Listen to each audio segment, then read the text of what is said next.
बिस्मिल्लाहिर्रहमानिर्रहीम। 9th class, how are you? अल्हम्दुलिल्लाह, I am fine. हमने रिव्यू एक्सरसाइज 12 चैप्टर की शुरू की हुई है। इसके फर्स्ट 3 क्वेश्चन मैंने आपको कंप्लीट करवा दिए हैं। नेक्स्ट जो है हमारे ये डायग्राम्स वाले क्वेश्चन रहते हैं। इससे पहले मैं आपको कुछ इम्पॉर्टेंट टर्म्स जो है वो समझाना चाहूँगी, क्योंकि इनका आना समझना बहुत ज़रूरी है। बच्चे इनको यूज़ ज़रूर करते हैं लेकिन सैम्बल डालते हुए मिस्टेक कर जाते हैं, इसलिए उनको पता होना चाहिए। लाइन किसे कहते हैं? Line which have no end point, इसका कोई एंड पॉइंट नहीं होता जी, ठीक है, कोई एंड पॉइंट नहीं होता। ये दोनों तरफ से बढ़ती है, मतलब इस तरफ भी एरो और इस तरफ भी। ये सैम्बल है लाइन का। लाइन सेगमेंट, सेगमेंट कहते हैं टुकड़े को।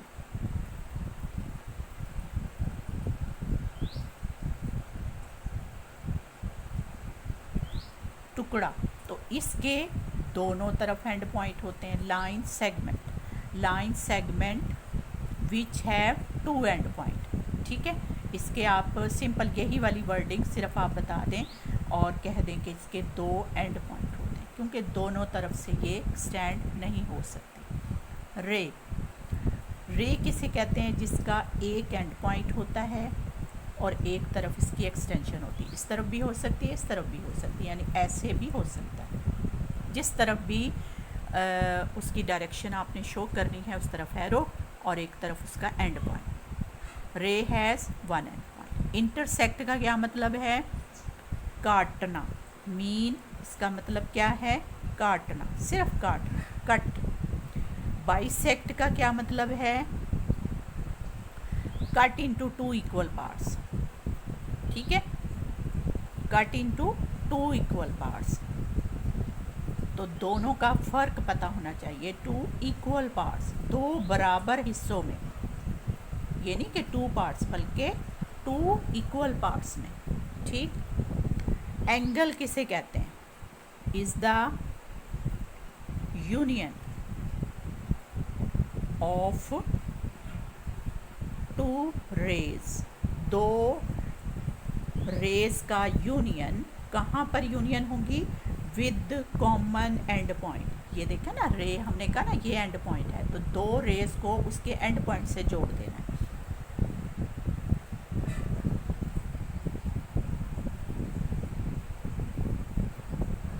ठीक, ये जैसे एक रे ये है और एक रे ये, दोनों को हमने इस एंड पॉइंट पे जोड़ दिया। ठीक, ये ए, ये बी, ये ओ पे हमने इसको जोड़ दिया। ठीक है, दिस इज़ द एंगल, जिसको हम थीटा कह सकते हैं। ठीक है, तो angle is the union of 2 rays with common end points. तो ये वो इम्पॉर्टेंट टर्म्स हैं जो हम इस चैप्टर में यूज़ करते रहे हैं, और अब आपको इनके सैम्बल्स समझ के और इसके फ़र्क को समझ के आपको थ्योरम्स में ये सैम्बल्स लगाने, इनको मिक्स नहीं करना है। इन वर्डिंग को बच्चे लिखते हुए मिक्स कर जाते हैं, बाइसेक्ट की जगह इंटरसेक्ट या कुछ भी ऐसा, और फिर कहते हैं यही तो था, क्या हो गया? तो देखें बेटा, फ़र्क आपको अब समझ आना चाहिए और कि क्या गलत हो सकता है। ठीक है, अब हम अपने क्वेश्चंस करते हैं। नेक्स्ट क्वेश्चन करने से पहले आपको कुछ इम्पॉर्टेंट ऑब्जर्वेशंस मैंने आपको बतानी है जो अब तक हम काम कर चुके हैं। उसमें पेज खोल लें अपनी बुक का 213, पेज 213। इसमें ये ऑब्ज़र्व डैट, ये बहुत ही इम्पॉर्टेंट पेज है, ये आपने देखना है। इसमें देखिए उसने कहा है कि right by sector of acute triangle. Acute triangle यानी जिसमें उसके तीनों एंगल्स जो हैं वो 90 से छोटे हैं। ठीक है ना, इस तरह की। तो इस तरह की ट्राइंगल का जो राइट बाय सेक्टर का कंकरेंट पॉइंट है वो कहाँ आता है? Inside the triangle. ठीक है, दूसरी ट्राइंगल राइट एंगल ट्राइंगल, यानी जिसमें एक एंगल 90 का हो। ये देखें, ये परपेंडिकुलर है ABC, ये राइट एंगल ट्राइंगल है। तो राइट एंगल ट्राइंगल के राइट बाइसेक्टर का कंकरेंट पॉइंट कहाँ आता है? उसकी हाइपोटेनस के ऊपर। ये साइड जो है हाइपोटेनस कहलाती है, 90 डिग्री के सामने वाली साइड। ठीक है, तो इसके बाइसेक्टर का कंकरेंट पॉइंट लाई कहाँ करता है, ऑन दी बाइसेक्टर।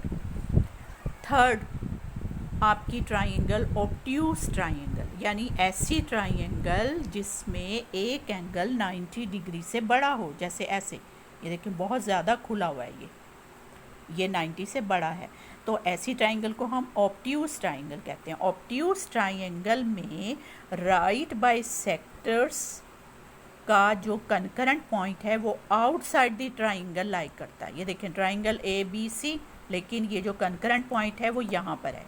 ये आप जब इस टाइप की ट्राइंगल लेके बनाएंगे तो आपको खुद ये पता चल जाएगा बनाते टाइम कि वो कंकरेंट पॉइंट कहाँ कहाँ आते हैं।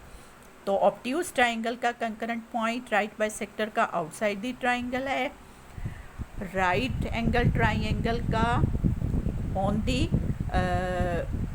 हाइपोटेनस है, और एक्यूट ट्राइंगल का इनसाइड दी ट्राइंगल है। तो ये MCQs में पूछा जा सकता है, मतलब वो कोई भी ऐसे दे दें कि right bisector of the acute triangle lies dash of the triangle, inside, outside, on the, none, इस तरह से कोई भी ऑप्शन दे सकते हैं, ठीक है ना। तो ये कॉन्सेप्ट भी कहीं ना कहीं वो आपसे चेक कर सकते हैं, तो इसको भी आपने अच्छे तरीके से समझ के फिर इसको जहन में बिठा लेना है, ठीक है। अब इसकी इम्पॉर्टेंट सब चीज़ें जो मुझे लगता था कि आपके कॉन्सेप्टनल होनी चाहिए वो मैंने आपको बता दी हैं। नेक्स्ट अब इसका हम क्वेश्चन करते हैं, जो हमारे शॉर्ट क्वेश्चन इसके 2 रह गए हैं वो अब हम देखेंगे। इसका नेक्स्ट क्वेश्चन नंबर है 4।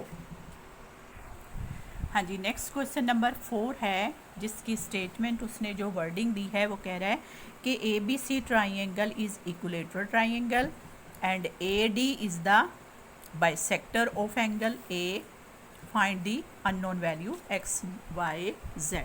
तो ये इक्विलेटरल ट्राइंगल उसने दी है। इक्विलेटरल मतलब उसकी तीनों साइड्स की लेंथ इक्वल है, और साइड्स की लेंथ इक्वल हो तो एंगल्स भी इक्वल होते हैं, ठीक है। ये चीज़ एक आपको माइंड में रखनी है। दूसरी चीज़ ये कि एक ट्राइंगल के जो अंदर के तीनों एंगल हैं उनका सम हमेशा 180 डिग्री होता है। तो इसका जब हम सोल्यूशन स्टार्ट करेंगे वो कैसे, total angle sum of A triangle is 180 degree, ठीक है। और क्योंकि इक्विलेटरल ट्राइंगल है तो angle A equal angle B equal angle C, ये तीनों ही फिर इक्वली डिवाइड करेंगे। हम इसको 3 पे डिवाइड कर देंगे तो 3 6 18, ये 60 डिग्री के हैं ये जी तीनों एंगल, ठीक है, क्योंकि इक्विलेटरल ट्राइंगल है, ठीक। अब एंगल B जो है उसको उसने Z का है, इट्स मीन Z जो डिग्री का है उसने, तो जाहिर है वो 60 डिग्री का है, ठीक है। अब रह गया ये 2, तो ये जो AD उसने बाइसेक्टर कहा है, यानी वो एंगल A की बाइसेक्शन कर रहा है, ठीक है ना, हाफ हाफ कर रहा है। तो फिर इसका मतलब है X0 इक्वल है Y0 या डिग्री, ये हम इसका जो A एंगल है, ये एंगल A, इसकी इक्वली डिवाइड कर देंगे, यानी एंगल A को 2 पे डिवाइड कर देंगे, 2 इक्वल पार्ट्स में, ठीक है ना। तो वो कितना है 60 डिग्री, तो इसको हम 2 पे डिवाइड कर देंगे, 2 30 डिग्री, ठीक है। यानी ये दोनों जो हैं वो 30 डिग्री के होंगे। यहाँ पे रीज़न आप लिख दें, because AD is bisector of angle A, ठीक है ना, क्योंकि इसने बाइसेक्टर किया है, एंगल A को बाइसेक्ट किया, इसलिए हमने भी इन दोनों को 2 इक्वल पार्ट्स में डिवाइड करके दिखा दिया। और इस तरह से हमने वो जो अननोन X, Y, Z की डिग्रीज फाइंड करनी थी वो हमने निकाल ली, ठीक है। क्वेश्चन नंबर 5 में उसने कहा है कि ये LMN जो ट्राइंगल है इसमें LMO और LNO ये कंकरेंट हैं ट्राइंगल, ठीक है ना, यानी ये वाली ट्राइंगल और ये वाली ट्राइंगल कंकरेंट ट्राइंगल है, और कंकरेंट ट्राइंगल में फिर उनकी साइड्स इक्वल होती हैं। तो ट्राइंगल ये गिवन में है कि triangle L M O congruent है ट्राइंगल एल एन ओ के। अगर ये दोनों कंकरेंट हैं तो फिर उसकी ये साइड इसके इक्वल होगी और ये साइड इसके इक्वल होगी, ठीक है ना। और ये एल ओ तो दोनों में है, कॉमन है। ये हमने थ्योरम्स की कंकरेंसी में चीज़ें यूज़ की हुई है ना। तो इस तरह से फिर ये गिवन दे के उसने हमारा प्रॉब्लम सॉल्व कर दिया, क्योंकि हमने अननोन फाइंड करनी है, एक्स और एम। ये एम और एक्स ये हमने फाइंड करना है। तो if these are congruent triangle this implies 2x + 6 = 80, ये जो उसने खुद लेंथ दी है। तो यहाँ से हम ये अननोन फाइंड कर लेंगे, ये 6 उधर चला जाएगा, यहाँ से क्या बच गया 12, 2x, x = 12 / 2, तो 2 6 = 12, ये x की वैल्यू क्या आ गई 6, ठीक है। और यहाँ से ये साइड इसके इक्वल है क्योंकि ये बाइसेक्टर है, तो नीचे वाली साइड की बाइसेक्शन कर रहा है। सो m = जो उसने दी है वैल्यू m की दूसरी साइड पे 12। इसकी रीज़न यहाँ पे लिखेंगे बिकॉज एल ओ, ये वाला एल ओ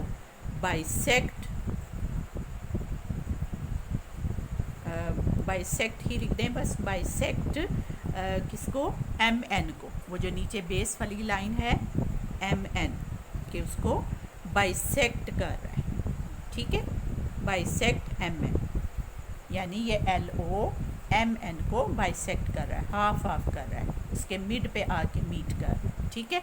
ये हमारा जी क्वेश्चन नंबर 5 कंप्लीट हो गया।